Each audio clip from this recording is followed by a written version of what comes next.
20 years after the US invaded, the last military flight took off from Kabul airport. The withdrawal came after a last spasm of violence. Now the Taliban are in charge again. Gen. Kenneth F. McKenzie Jr., the head of the U.S. Central Command, said that the United States had finished its withdrawal, ending the 20-year occupation of Afghanistan.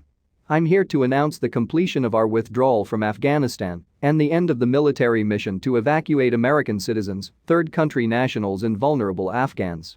The last C-17 lifted off from Hamid Karzai International Airport on August 30, this afternoon, at 3:29 p.m. East Coast time, and the last manned aircraft is now clearing the airspace above Afghanistan.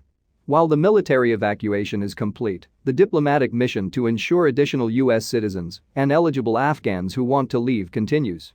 Tonight's withdrawal signifies both the end of the military component of the evacuation, but also the end of the nearly 20-year mission that began in Afghanistan shortly after September 11, 2001. It's a mission that brought Osama bin Laden to a just end, along with many of his al-Qaeda co-conspirators, and it was not a cheap mission. The cost was 2,461 U.S. service members and civilians killed and more than 20,000 who were injured. Sadly, that includes 13 U.S. service members who were killed last week by an ISIS-K suicide bomber. I do want to provide some important context to the evacuation mission that we just completed in what was the largest non-combatant evacuation in the U.S. military's history. Since August 14, over an 18-day period, U.S. military aircraft have evacuated more than 79,000 civilians from Hamid Karzai International Airport. That includes 6,000 Americans and more than 73,500 third country nationals and Afghan civilians. The last vestiges of the American presence in Afghanistan departed the Kabul airport on Monday, halting an occupation that cost more than 170,000 lives and ended with a complete takeover of the country by the adversary the U.S. military spent 2 decades fighting. Evacuation flights ended on Monday, and the military finished packing everything it intended to fly out of the airport onto transport planes before loading the remaining service members. The last Air Force C-17, with the call sign Moose 85, departed at midnight local time carrying the final remaining American forces, a U.S. military official said.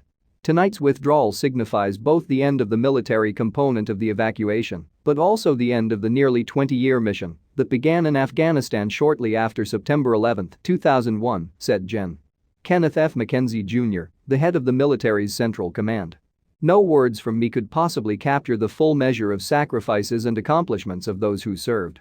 More than 2,400 U.S. military personnel and nearly 50,000 Afghan civilians died in the 20-year war, in addition to tens of thousands of casualties among U.S. contractors, the Afghan military and national police, insurgents and others, according to the Costs of War project at Brown University."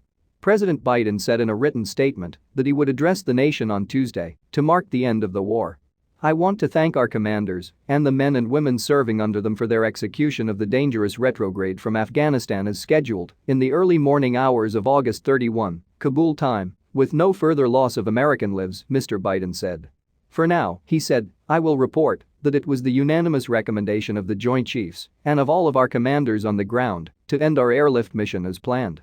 Their view was that ending our military mission was the best way to protect the lives of our troops and secure the prospects of civilian departures for those who want to leave Afghanistan in the weeks and months ahead." General McKenzie said the last plane took off from Hamid Karzai International Airport at 11:59 p.m. local time on Monday.